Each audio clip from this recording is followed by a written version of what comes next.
After the incident involving the detention of an oil tanker in the Mediterranean, in Moscow, according to sources, what happened is no longer viewed as an isolated episode or the initiative of a single country. Increasingly, the events are interpreted as part of a systemic line of pressure in which sanctions are gradually transforming into force-based instruments of control. This is why, in Russian political and military circles, insiders claim that a principled decision has already been made. There will be a response, and it will be tangible, though not necessarily immediate. The key logic currently being discussed in Moscow is that a direct mirror response would not provide a strategic advantage, whereas asymmetric steps could significantly alter the balance. According to sources, a whole set of measures is being considered that formally fit within the framework of international law, but sharply increase the costs for countries actively participating in sanctions pressure.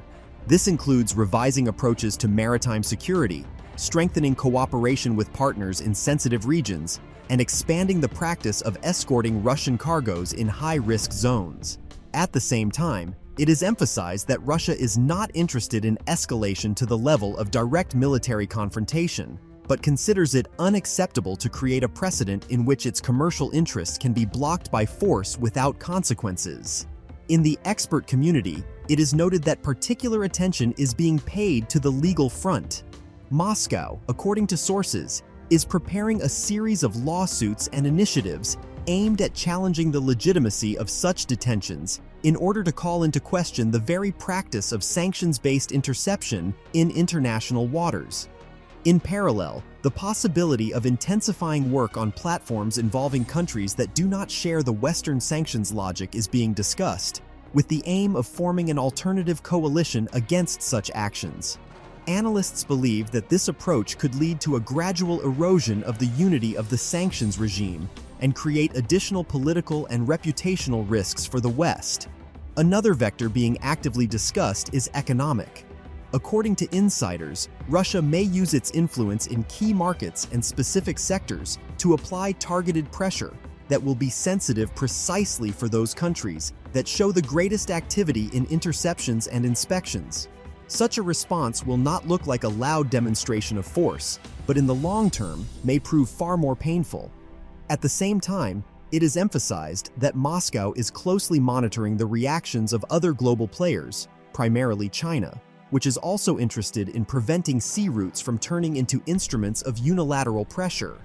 In expert circles, the idea is increasingly voiced that coordination with partners will become a key element of the Russian response, not in the format of formal alliances, but through a convergence of interests and synchronization of actions. This creates a situation of uncertainty for opponents, where each next step can trigger a chain reaction in several regions at once. This, according to analysts, is the main strength of the response being prepared. It will not necessarily be tied to the location of the incident or to a specific country. Russia, sources claim, intends to show that such actions have a price, and that price is not always obvious in advance. As a result, the current crisis around a single tanker evolves into a much broader question of where the boundaries of what is permissible lie in a world where rules are increasingly rewritten on the fly.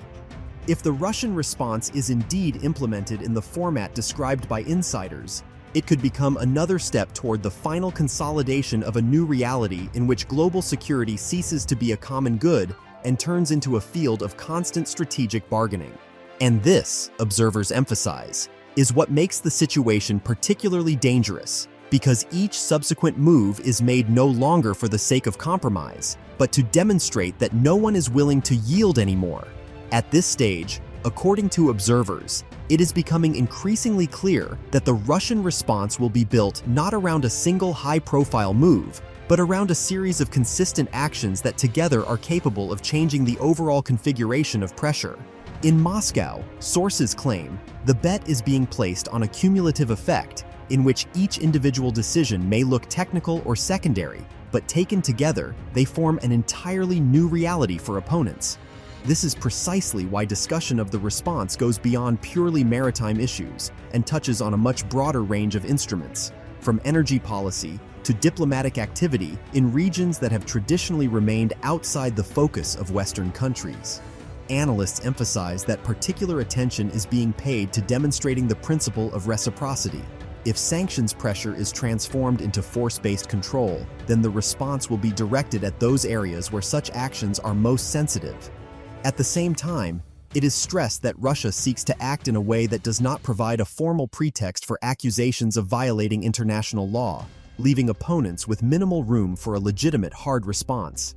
In expert circles, it is noted that one possible effect of this approach is growing nervousness and uncertainty within the Western Bloc itself, where far from all countries are prepared for a prolonged period of elevated risks to trade and logistics. The more such incidents and reciprocal steps accumulate, the harder it becomes to maintain the appearance of unity and control over the situation.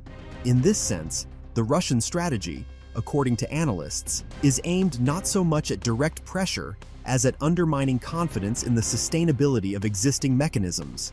At the same time, in Moscow, the informational aspect of what happened is being carefully analyzed. The detention of the tanker and the subsequent reaction are being used as an example of how quickly the rules of the game are changing and how easily they can be applied against any state that falls out of favor. This narrative, sources say, is already being actively promoted in dialogue with partners in Asia, Africa, and Latin America, where such precedents cause serious concern. As a result, a broader coalition of countries is taking shape that, even without directly supporting Russia, is beginning to view the practice of force-based sanctions control critically. Analysts stress that it is precisely this effect that may prove most unpleasant for the West: the loss of the moral and legal advantage on which sanctions policy has long been built. In this context, the Russian response appears not as an act of escalation, but as an attempt to reframe the discussion about acceptable methods of pressure. At the same time, sources note that Moscow is aware of the risk of further escalation and therefore seeks to maintain a balance between demonstrating resolve and preserving channels for dialogue. However, the very fact of preparing a tough response indicates that the period of restraint, from the Russian perspective, has come to an end. The tanker incident became a kind of crystallization point, after which the previous tactic of patience and waiting gives way to a more active defense of interests. As a result, a situation is taking shape in which each subsequent step by any side will be viewed not in isolation, but as part of a chain of mutual actions. And it is precisely this, experts believe, that makes the current moment particularly dangerous. Any wrong decision or miscalculation can trigger a process that will be far more difficult to stop than to prevent at an early stage. Further developments will be determined by the ability of the sides to recognize signals for de-escalation in time against the backdrop of an inevitable hardening of rhetoric. Ultimately, the outcome of this confrontation will show whether it is possible to preserve the remnants of the previous security system or whether the world will finally move into a state of permanent managed chaos, where the law of force becomes the only meaningful argument.